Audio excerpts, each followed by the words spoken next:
ये आकाशवाणी है।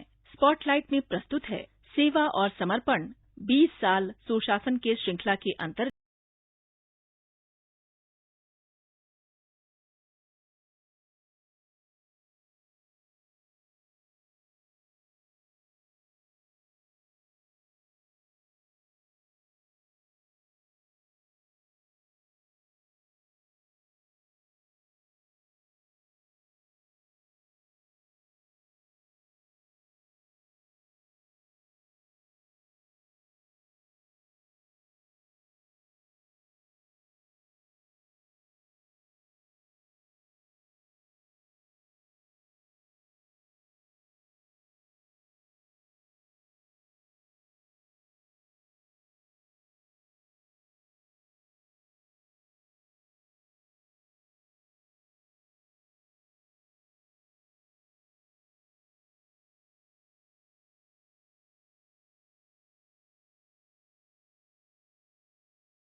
क्या भारत में गुड रिफॉर्म्स को बैड पॉलिटिक्स नहीं माना जाता था? तो फिर गुड रिफॉर्म्स गुड पॉलिटिक्स कैसे हो गए?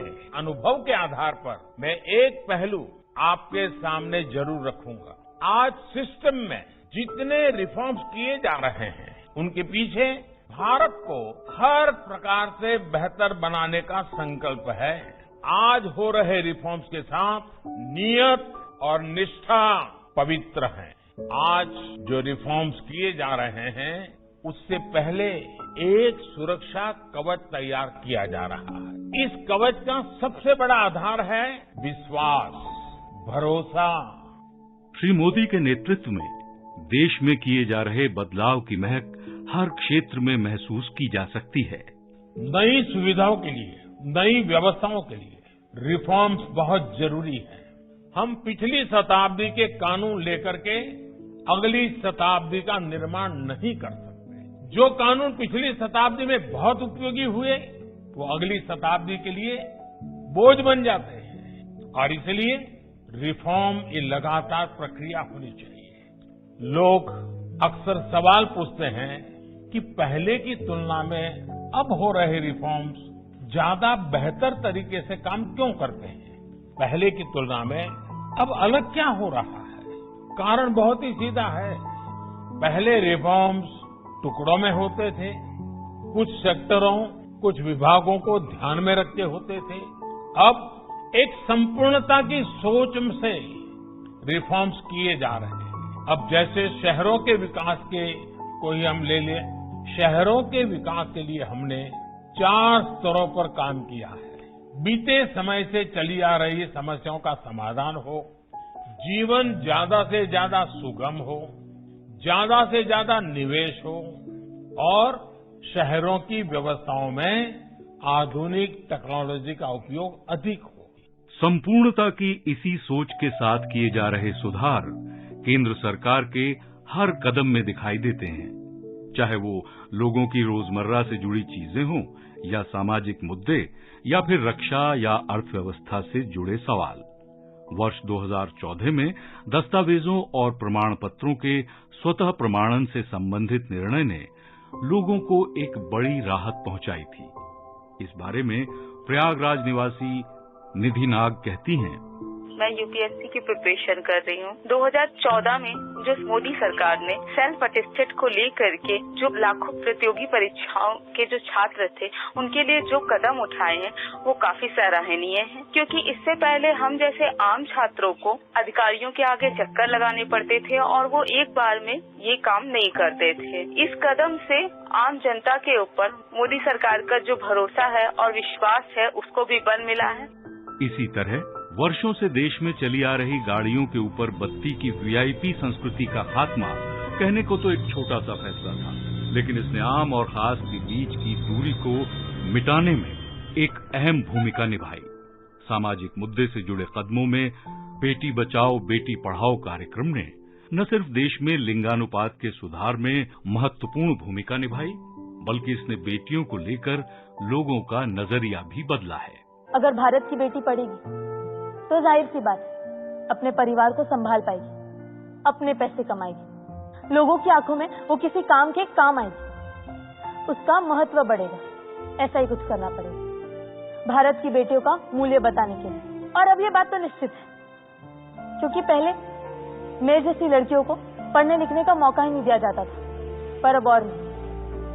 पिछले 2 सालों में मैंने देखा है बदलाव। जो लोग मुझे किसी काम का नहीं समझते, वो लोग मुझे आज इन किताबों से दूर नहीं रख पाते। अब बस पढ़ाई करेंगे, घर वालों से लड़ाएंगे, स्कूल जाएंगे ज्यादा, घर बैठेंगे कम। ऐसे ही बचेगी भारत की बेटी। भारत बदलने का एक अथक प्रयास प्रधानमंत्री श्री नरेंद्र मोदी के नेतृत्व में। स्वच्छ भारत अभियान ने लोगों में सफाई को लेकर व्यवहार परिवर्तन की एक नई मिसाल पेश की है। अक्टूबर सन 2019 में देश के 6 लाख से अधिक गांवों को खुले में शौच से मुक्त घोषित कर दिया गया। घर घर शौचालय ने महिलाओं को सम्मान पूर्वक जीने का हक दिया। चंडीगढ़ के रहने वाले अमनदीप सिंह इस बदलाव को कुछ इस तरह बयां करते हैं। आज से 8-10 साल पहले मेरा एक मित्र अमेरिका से आया और हम चंडीगढ़ में ही सड़क पे घूम रहे थे, तो कहीं जाते हुए उसने कोल्ड ड्रिंक की बोतल से कोल्ड ड्रिंक पी और कोल्ड ड्रिंक की बोतल जो है खिड़की खोल के बाहर फेंक दी। आज कोई अगर करे, वही चीज अगर कोई और व्यक्ति करे, मैं आपको गारंटी से कह सकता हूं कि 4 साल का 5 साल का बच्चा भी आपको टोकेगा। वो क्यों? क्योंकि भारत सरकार ने एक ऐसा मिशन शुरू किया था, स्वच्छ भारत मिशन, जो लोगों तक पहुंचा, लोगों के लिए बना और लोग उसको सराह रहे हैं और आगे लेके जा रहे हैं, और यही न्यू इंडिया बनाएगा। प्रधानमंत्री उज्ज्वला योजना के तहत गरीब परिवारों को मुफ्त एलपीजी कनेक्शन ने महिलाओं को रसोई गैस के धुएं से आजादी देने के साथ साथ स्वस्थ जीवन जीने का हक दिया है। हेरी तेरी आंखों में चमचमा रही है खुशी, हेरी तेरे होठों पे भी तो खिल रही है हंसी, हेरी तेरी बातों से आ रही खनक सी कोई, हेरी तेरे चेहरे पे भी तो है चमक सी नहीं, भाग ही अपना हो जैसे बदल गया। घर आई उज्ज्वला, घर आई उज्ज्वला, मुझे सम्मान मिला, घर विजमान मिला, जो पाई उज्ज्वला, घर आई उज्ज्वला। इसी तरह मुस्लिम महिलाओं को 3 तलाक की कुप्रथा से मुक्ति ने उन्हें गरिमापूर्ण जीवन जीने का हक दिया है। आर्थिक सुधार के क्षेत्र में रक्षा, विमानन, बीमा, कोयला और ई-कॉमर्स क्षेत्रों को विदेशी निवेश के लिए खोलना एक क्रांतिकारी कदम है। माल और सेवा कर यानी जीएसटी के लागू होने से देश में अप्रत्यक्ष कर प्रणाली को सरल बनाया जा सका है। और वहीं नोटबंदी के ऐतिहासिक फैसले ने काले धन पर नकेल कसते हुए अर्थव्यवस्था को और मजबूती प्रदान की। इन बदलावों पर लखनऊ विश्वविद्यालय में प्रोफेसर M.K. अग्रवाल कहते हैं, अगर हम देखते हैं तो कैश का लेन देन कम हो रहा है, ऑनलाइन ट्रांजैक्शन बहुत ज्यादा बढ़ रहे हैं और लोगों के खाते खुल गए हैं, तो लोगों को कहीं उज्ज्वला गैस मिल रहा है और सबको आवाज देने की बात सरकार कर रही है और काफी प्रयास हो रहे हैं। तो ऐसा लगता है कि अगले 1-2 वर्षों में ये भी पूरा हो जाएगा। सभी घरों में गैस कनेक्शन के साथ साथ बिजली कनेक्शन की भी लक्ष्य को पा लिया गया है, ऐसा प्रतीत होता है। और इसी प्रकार से अगर हम देखें तो सड़क यातायात के मामलों में काफी वृद्धि हुई है। शोधन अक्षमता और दिवालियापन संहिता के लागू होने से जहां ऋण लेने वाले और देने वाले के बीच संबंध बदला है, वहीं इनके बीच ऋण संबंधी समस्याओं का समयबद्ध तरीके से निपटान भी किया।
को मूर्त रूप देते हुए जम्मू कश्मीर से धारा 370 और 35A के खात्मे ने इस केंद्र शासित प्रदेश को मुख्य धारा से जोड़ दिया है।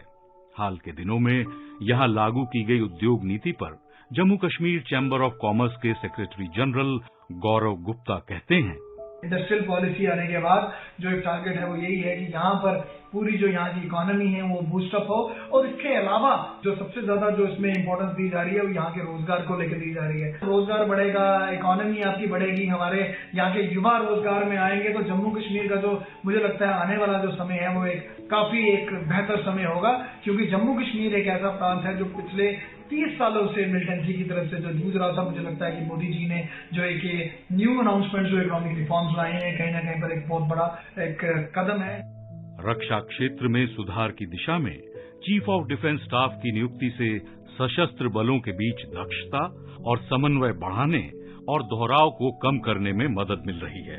आत्मनिर्भर भारत की सोच के तहत देश में रक्षा उपकरणों के निर्माण और उनके निर्यात पर बल दिया जा रहा है। कर्नाटक के उडुपी के रहने वाले पूर्व सैनिक चंद्रशेखर नावडा सरकार के इन फैसलों की सराहना करते हुए कहते हैं, जो रक्षा क्षेत्र में उसका निजीकरण और जो विदेशों से हथियार खरीदते समय उनके साथ जो वो एग्रीमेंट करके अपनी देश की निजी कंपनियों को बढ़ावा देने जैसे कदम बहुत ही अच्छा साबित हुआ है, और अगले वर्षों में इसकी अच्छा नतीजा मिलेगा। जो हाल ही में जिन्होंने घोषणा किया था राष्ट्रीय मौद्रिक पाइपलाइन घोषणा, इससे भी बिजली, सड़क, रेलवे जैसे क्षेत्रों में सुधार आएगा। सशस्त्र बलों में महिलाओं की भागीदारी को बढ़ाने के तहत भारतीय सेना की शॉर्ट सर्विस कमीशन महिला अधिकारियों को स्थायी कमीशन प्रदान किया गया है, और इसी तरह भारतीय नौसेना में पहली बार महिला पायलट्स को अवसर दिया गया है। देश में पहली बार महिला सशस्त्र बल का दस्ता जब गणतंत्र दिवस की परेड में शामिल हुआ तो पूरी दुनिया ने भारत में महिला सशक्तिकरण और नारी शक्ति की एक बानगी देखी। ये गौरव की बात तो है ही, शक्ति और सौम्यता का अनूठा संगम भी। भारतीय वायुसेना के लिए और डिफेंस सर्विसेज के लिए एक बहुत गर्व की बात थी। हम लोग जो विजिटिंग डिग्नेटरी हैं उनको गार्ड ऑफ ऑनर देते हैं जब भी वो हमारे that's the first event that happens जब कोई विजिटिंग डिग्नेटरी आता है, तो बहुत गर्व महसूस हो रहा था मुझे कि मैं एक अंतरसेना सम्मान गार्ड को कमांड कर रही थी। ऐसे तमाम सुधारों के पीछे एक मजबूत इच्छा शक्ति और दूरदर्शिता नजर आती है। शायर ने कहा है, दुनिया में वही शख्स है ताजीम के काबिल जिस शख्स ने हालात का रुख मोड़ दिया है। तमाम राजनैतिक और अन्य बाधाओं के बीच प्रधानमंत्री नरेंद्र मोदी के ये सारे कदम दूरगामी सोच के साथ हालात का रुख मोड़ने वाले ही तो हैं।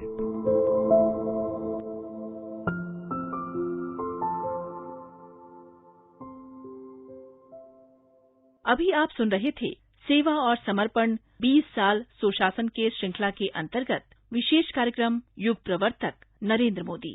ये कार्यक्रम आकाशवाणी के समाचार सेवा प्रभाग द्वारा प्रस्तुत किया गया।